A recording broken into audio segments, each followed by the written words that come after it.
Something inside you has been tugging at your heart, insisting that the next wave of blessing isn't just some minor improvement. It's a radical overflow that will surpass your highest expectations. You've prayed through desperation, and God heard every cry. This time, just enough isn't on the table. You feel it, right? Something beyond your imagination is about to burst forth. Stay in and watch for at least 12 minutes to prove your preparation. Right now, hit like, subscribe, and comment 77 to let the universe know you're open. Then, in your own genuine words, leave a second comment. Ready for what's next? Doing that sparks immediate benefits and unleashes a brand new season of growth. Chapter 1. He lingered in survival mode for far too long. You paced the same few square feet of your life's battlefield, certain you had no choice. Every day you told yourself it was enough just to make it through. Pay the bills, keep the peace, handle your burdens alone. The notion of living beyond your means or claiming more than the bare minimum felt selfish. After all, you'd come to believe that wanting a better life might bring disappointment. So you rationed your dreams like water in a drought. The constant tension, a swirl of worry, heartbreak, and exhausted endurance, became your norm. One day you realized you'd adapted to just getting by. Childhood hopes you once nurtured, visions of traveling, leading, or creating, had blurred into illusions. You told yourself, who has time to dream in this economy? Or, at least I have something. This stance, though practical, hardened your heart. Whispered guilt threatened you whenever you dared to imagine a bigger stage. Yet you couldn't ignore the subtle voice within that declared, you're meant for more. You're chosen to show how God can transform a life from scarcity to abundance. Even then you stumbled on limited breakthroughs, a small raise, a temporary relief in family drama. But those glimpses never fully satisfied your deeper hunger. You felt like a wanderer in the desert who briefly tastes water but remains miles from an oasis. Each fleeting relief reminded you that your soul wasn't created to settle. Yet external voices hammered home the idea that craving more was either unrealistic or vain. So you pinned your hopes on an indefinite future, repeating the mantra, someday, maybe. But survival mode has an expiration date for chosen ones. God doesn't mold you with such vision and empathy, only to watch you wither in a cycle of mere existence. That's why tension in your spirit grew. You began to reject the idea that life must always be a balancing act of just enough money, just enough emotional stamina to keep from collapsing. You recognize that trying to be content with less is different from being resigned to crumbs. And if you recall the countless prayers you lifted up, you sense they can't all remain unanswered. Now you feel the cracks forming in that survival shell, a restlessness intensifying each day, urging you to step beyond old boundaries. The status quo that once demanded all your energy now seems too tight, like you've outgrown your environment. And in that realization, the universe stirs to confirm, no, you're not delusional. Yes, you can break out. This moment stands as your official alarm bell. Time to exit a loop of just scraping by. That's how you reach the threshold of overflow. The heartbreak you endured, the tears of frustration, and the knowing dissatisfaction all converge into motivation for the next leap. You want more than a half-filled cup. You want it brimming until it spills over. This isn't vanity, it's your birthright. As a chosen soul, you didn't come to earth with glorious spiritual gifts only to starve in the wilderness. Indeed, you came to flourish, to demonstrate that a God-touched life can manifest beauty, health, abundance, and grace that no adversity can quench. And once you cross that line between scraping by and living in fullness, you'll see that your entire perspective on scarcity was just a stepping stone to unstoppable blessings. Chapter 2. You've already paid the price in tears and trials. You remember every heartbreak with vivid detail, those nights you begged God for relief, the days you masked fear with forced smiles. You've walked through emotional fires that tested your heart's capacity. Some question why you kept your faith after so many dead ends. But you persisted, forging resilience from each letdown. Pain shaped you, and ironically, that shaping was no accident. Each tear etched a deeper reservoir in your soul, priming you to hold more once the blessings began to pour. Think of the countless times you lost something precious, a job, a friendship, a dream. Each loss chipped at your confidence, but pride opened your spirit to rely more on divine intervention. Meanwhile, the world saw your repeated heartbreak and judged it as a sign you were off course. In reality, those heartbreaks refined your spiritual antenna. You emerged able to detect insincerity, illusions, and wasted effort. That's precisely how your trials prepared you for a level of abundance that demands keen discernment. Even physically, you may have endured sickness or stress-induced ailments that forced you to slow down. Yet in those forced rests, you discovered hidden layers of your inner strength. You realized that hustle culture without spiritual grounding only sapped your vitality. The universe used your physical limitations to show you that your true power doesn't hinge on frantic labor, but on purposeful alignment with God's plan. Each health crisis became a teacher, guiding you to a calmer, more centered approach to ambition. Simultaneously, you confronted family or generational baggage. Perhaps your relatives clung to limiting beliefs, telling you you'd never break free from a certain life pattern. You saw these mental cages hamper their progress, and at times you felt the same bars close around you. Overcoming that required more than logic. It demanded spiritual warfare, prayer, and a soul-level commitment to not repeat those cycles. As you chipped away at generational curses, you discovered an inner hero's resolve you never suspected. That exact resolve stands as your golden ticket to managing the overflow that's on its way. Of course, in the thick of it, you likely asked, "Why so many tests, God?" The answer: you carry a destiny that requires unstoppable faith. Trials were the forging fires. Without them, you might have mishandled a blessing of this magnitude. You'd have wasted your overflow on ephemeral pursuits or let the opinions of others sabotage your path. Those who breeze through life untested may appear lucky, but they often crumble when storms arise. Not you. You face storms head-on, building a foundation that can bear the weight of 1,000 blessings. That's why your tears are not worthless currency. Each drop was an investment, paying down karmic debts, building your empathy for others, and calibrating you to hear divine direction more clearly. Now you're poised to step into a realm where every single adversity you endured metamorphoses into spiritual equity. That reservoir, once filled with sorrow, now stands ready to overflow with peace, resources, love, and creative energy. This unstoppable blessing is your spiritual back pay, more lavish and more liberating than you dared to hope. And you know it wasn't random. You earned this resilience and capacity in the crucible of your toughest ordeals. Chapter 3. You must recognize that it's bigger than just your needs. You imagine that once your cup overflows, you'll finally address all your personal gaps: better living conditions, a stable financial cushion, or a healthier work-life balance. Indeed, that's part of it. But the universe rarely orchestrates a surplus for mere self-indulgence. Your overflow also comes with a calling to extend support, to break chains for others, to shift atmospheres in your community. This is the difference between a fleeting stroke of luck and a sustained move of God's hand. You feel it in your bones. You weren't chosen just to be comfortable. Something stirs you about people's suffering, lack, oppression, cynicism, and you sense your overflow can ripple outward, lifting not just you but also those still stuck in gloom. You recall the times you had zero resources, how each small act of kindness from a stranger breathed new life into your wilted spirit. Now, as you step into abundance, you can become that lifeline for others. And ironically, sharing your blessings won't deplete you.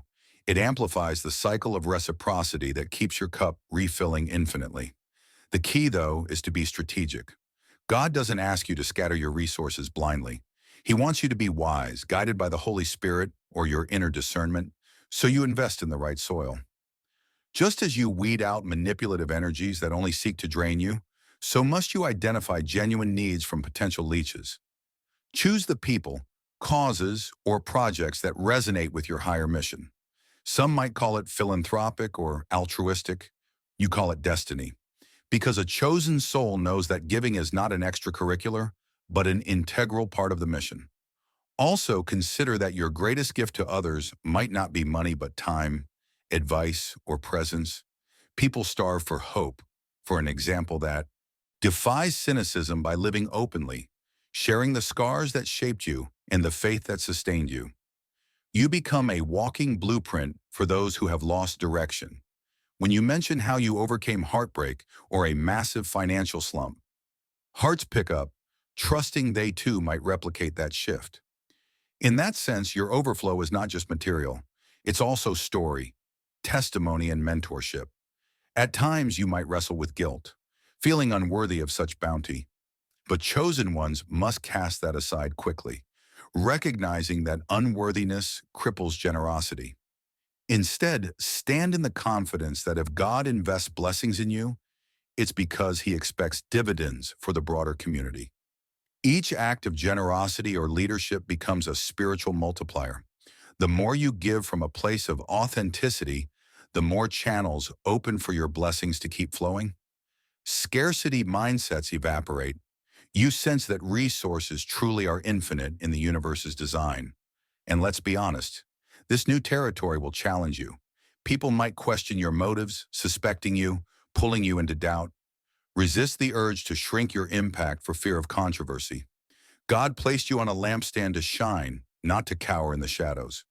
So keep your focus on purpose, not on pleasing crowds. Each time you resist negativity or small-mindedness, your capacity for overflow expands. You'll watch new expansions unfold, financial, emotional, creative, proving that your role as a distributor of hope is the real reason your blessings never run dry. The more you align with that bigger reason, the more unstoppable your life becomes. Chapter 4. You're prepared to face naysayers? As evidence of this move, expect pushback. As your blessings increase, people who were fine with your smaller life may suddenly feel uneasy or threatened. A friend who secretly relished you needing them, or a relative who thrived on having the financial upper hand, their subtle jabs or overt confrontations challenge your new posture, as though you owe them an explanation for your overflow. You don't. Their discomfort only confirms your shift is real. Examine your own history with them. Often their approval depended on your predictability. Once your cup overflows, demonstrating you can escape the just enough narrative, they might label you ungrateful or arrogant. In reality, your breakthrough simply highlights their own stagnation, unsettling those who cling to a limiting worldview. Their negativity reflects fear and forces self-reflection, not a personal vendetta against you. Yes, it stings when people close to you feel threatened. But remember, God orchestrated your new season. You're not obligated to remain small so they can feel secure. This is precisely why your blessings appeared on God's timeline. You endured your darkest nights, so now that dawn has arrived, nobody can rope you back into the gloom. Teach that clarity. Let their remarks roll off. Sometimes a gentle response suffices, sometimes silence is best. Your calm refusal to engage proves your confidence isn't up for debate. Oddly, such friction strengthens you. It forces you to anchor your worth in divine promises rather than human approval. Where once you crumbled under scorn, you now see it as background noise. Instead of battling every critic, you move forward, living brightly. Eventually, some cynics may become curious about your unwavering peace. Others never will, and that's their choice, not your burden. Meanwhile, note how genuine supporters celebrate with you. They're thrilled by your success as if it's theirs. Their enthusiasm matches your evolving energy. These are your tribe, those who boost you when doubts arise. Their synergy recharges you in the sometimes lonely climb of forging new ground. Yet the biggest revelation is that your identity no longer hinges on how many cheer or jeer. You're secure in knowing your overflow is destiny, not a popularity measure. Each naysayer, ironically, confirms your transformation. If it weren't real, they wouldn't react so strongly. Their friction becomes your proof that you've transcended old limits. So you press on, head high, unafraid to showcase your blessings and let your confidence shine. This is how you continue making an impact in a world hungry for a living example of unstoppable hope. Chapter 5. You must guard against self-sabotage. You are entering a season of abundant blessings, yet old traumas can tempt you to sabotage your newfound good fortune. Subconsciously, you might doubt you deserve success or fear it will vanish if you truly settle into it. This reflex stems from the mind's old belief. Better to sabotage now than face disappointment later. But having already overcome heartbreak and self-doubt, you can conquer these impulses. Start by identifying self-sabotage patterns. Maybe you undermine relationships just as they deepen or overspend precisely when you should invest. Recognize these as echoes of outdated programming that claim you can't sustain joy. Awareness is half the battle. Next, employ mindfulness. When a promising opportunity appears, note any tension or belittling thoughts. Counter them with reason. Remind yourself of the ancestors guiding you, God's thoroughness in bestowing blessings, and the hard-earned resilience you've cultivated. Accountability helps as well. Confide in someone who's traveled similar terrain or a spiritual mentor who provides perspective. Simply saying, "I sense sabotage talk creeping in," can break secrecy and let supportive voices intervene. The enemy thrives in isolation. Community disrupts that tactic, keeping you grounded. Meanwhile, maintain daily routines, prayer, exercise, journaling, to balance your expanded life. If stress spikes, return to these anchors before a meltdown, steering your ship with a steady hand rather than reacting blindly. Tie your blessings to a higher purpose. It might be uplifting your family, launching a charity, or building spiritual communities. Seeing the bigger picture deters sabotage by reminding you that losing your blessings isn't just your own loss. It also deprives your sphere of the good you're meant to contribute. That sense of responsibility fuels your commitment to protect what you've gained. Finally, stay vigilant. You're stepping onto a high platform with more resources at stake. Sabotage may arrive in subtle forms: petty drama, sudden cynicism, aimless overindulgence. Spot them early and refute the lie that you're unworthy of success. You've endured enough adversity. You deserve every ounce of unstoppable abundance coming your way. Each day you resist sabotage, you prove your readiness for life in overflow, free, unstoppable, and aligned with the destiny that's been pursuing you all along. Chapter 6. You're destined to influence others toward their own overflow. Your cup is brimming over, but it's not just for your personal gain. God gave you a special calling that draws others looking for hope. They see how you overcame heartbreak, scarcity, and despair, and it sparks a sense of possibility in them as well. This is your invitation to leadership. You're living proof that overflowing blessings await anyone who refuses to bow to hopelessness. This role can feel weighty. Some prefer to keep blessings private, but spiritual principles suggest that withholding your story can stunt the flow of blessings. Embracing your testimony doesn't require disclosing every detail, just enough for people to sense that determination plus divine guidance can yield extraordinary results. Cynics may call it boasting, but your true audience is those longing for a genuine role model who's both victorious and real. You'll attract a spectrum of seekers. Some only want shortcuts. Others truly crave freedom from their limitations. You can't fix them all, but you can share truth. Let them know your journey wasn't instantaneous or tear-free. Emphasize the synergy of prayer, practical effort, and unwavering faith. If they lack true commitment, let them wrestle until they find conviction. No chosen one forces salvation on the unwilling. You might feel unqualified to lead. That's good. Humility keeps you authentic, and your past struggles feed your empathy. God rarely picks those untouched by failure.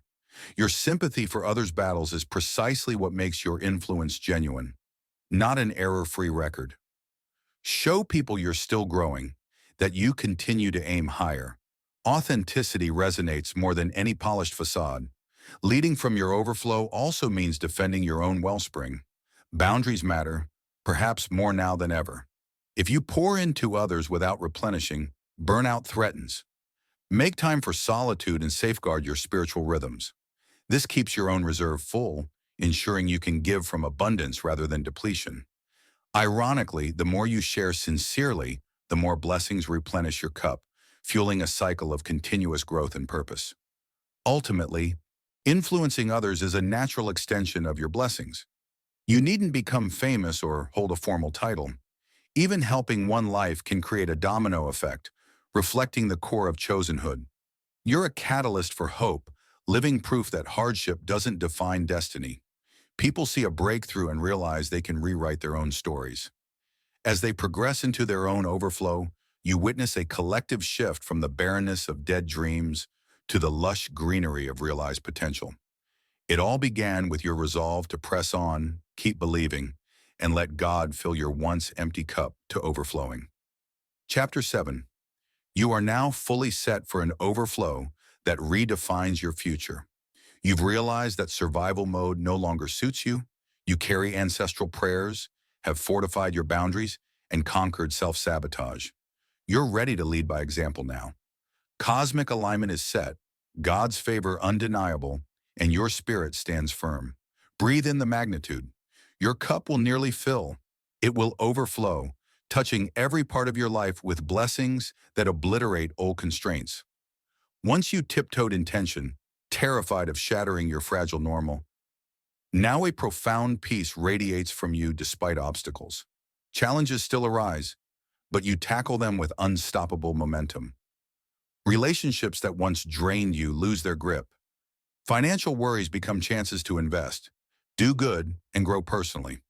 Your self-image, once battered by others' opinions, now rests in the certainty that you're chosen, your destiny shaped by the divine. This shift isn't fleeting. Once you step into overflow, slipping back into survival mode becomes unlikely.